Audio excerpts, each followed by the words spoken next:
बिस्मिल्लाहिर्रहमानिर्रहीम। हम अपनी पहली वीडियोस में बता गए हैं कि उस शरीफ के इस मकबरे के अंदर अल्हम्दुलिल्लाह उम्दा काम किया गया है और उसमें हमने गच्ची कारी, पच्ची कारी और इसके अलावा जो तीसरा काम है काशी कारी का, वो हमने नुमाया किया है।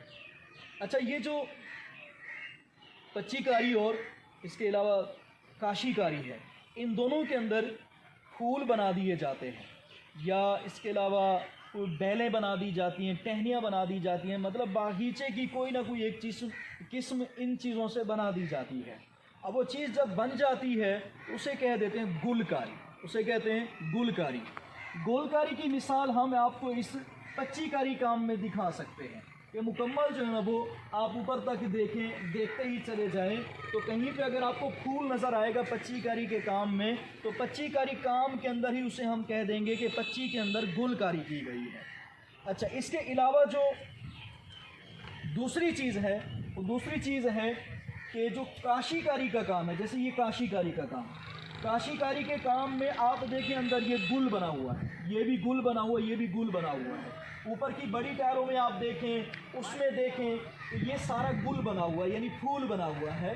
तो काशी के अंदर भी अगर फूल बना दिया जाए तो काशी के अंदर भी गुलकारी हो जाती है। और पच्ची काम के अंदर छोटे छोटे ज़रों को मिलाकर पच्ची का काम किया जाता है, तो उसके अंदर भी फूल बना दिया जाए तो वो उस पच्ची के काम के अंदर भी हम कह सकते हैं कि गुलकारी भी की गई है।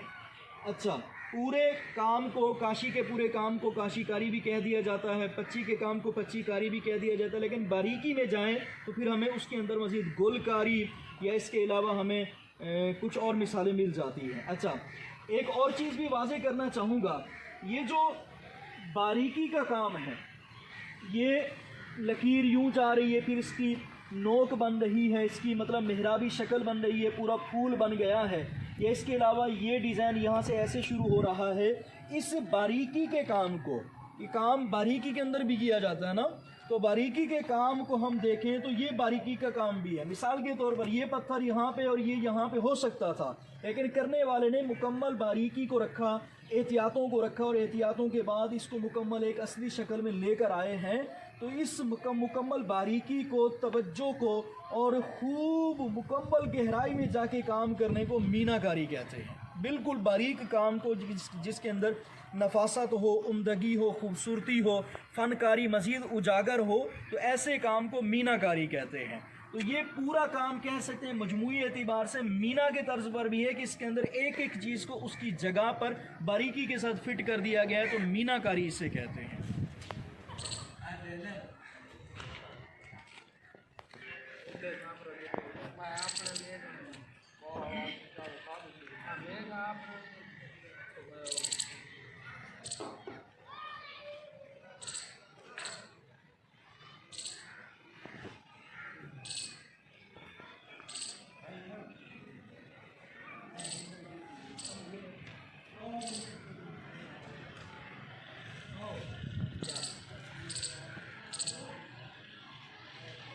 बिस्मिल्लाहिर्रहमानिर्रहीम।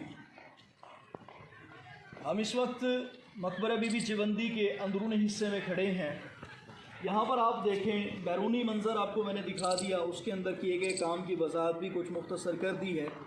अच्छा, ये मकबरा बीबी चिवंदी, इसके अंदरूनी काम में हम आपको एक और चीज़ दिखाएंगे जो बिल्कुल इस मकबरे के लिए एक ख़ूबसूरती का बायस है और उस दौर के मेमारों के लिए भी ये एक एज़ाज़ की बात थी और हमारे लिए एज़ाज़ की बात है कि हम आज उनके काम पे रोशनी डाल रहे हैं।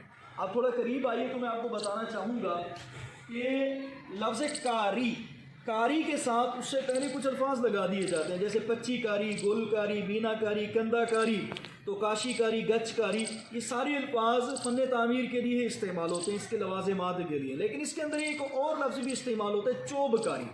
चोबकारी क्या होती है? चोब, ये लकड़ी के काम को कहते हैं।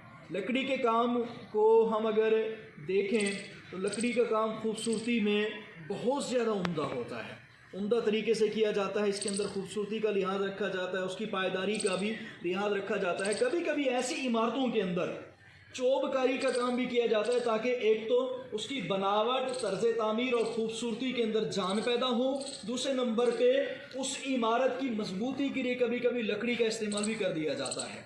आप यहाँ पे देखें चोबकारी लकड़ी के काम को कहते हैं, लकड़ी के नक्श व निगार को कहते हैं, लकड़ी की तकोनों को कहते हैं, लकड़ी के सुतूनों को कहते हैं, लकड़ी के बालों को, शातीरों को अगर खूबसूरत अंदाज में झड़ कर, तराश कर या किसी आले की मदद से उसे डिज़ाइन देकर इस्तेमाल में लाया जाए तो उसे चोबकारी कहते हैं। चोबकारी क्या है?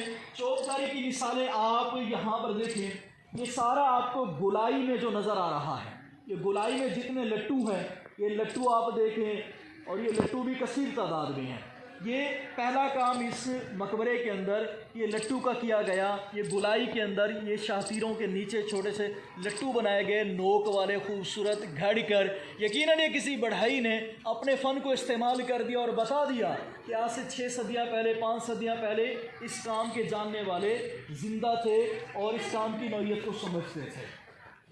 यहाँ पर देखें आप, नीचे आपको लकड़ी का काम और नज़र आएगा। मज़ीद आप नीचे देखें तो लकड़ी का ये काम भी आपको नज़र आएगा। ये सारा जितना भी लकड़ी का काम है, इस लकड़ी का काम को अलग से एक इस्तिलाह का नाम दिया जाता है, उसको कहते हैं चोबकारी। चोबकारी कहते हैं। चोबकारी इसकी मिसाल आपको अंदरूनी मंजर में ज़्यादा मिल जाएंगी। बैरूनी सतह पर भी मैंने देखा है 4-5 शातीर लगे हुए हैं चोबकारी के काम के। बहरहाल अल्लाह पाक हमें इस मकबरे को समझने और इसे देखने, दूसरों को दिखाने की तौफीक अता फरमाए। इस चैनल को देखने वालों से गुजारिश है कि इस वीडियो को फॉरवर्ड कर दें, शेयर कर दें, कमेंट्स में अपने तासुरात भी दे दें कि आपको वीडियो कैसी लगी।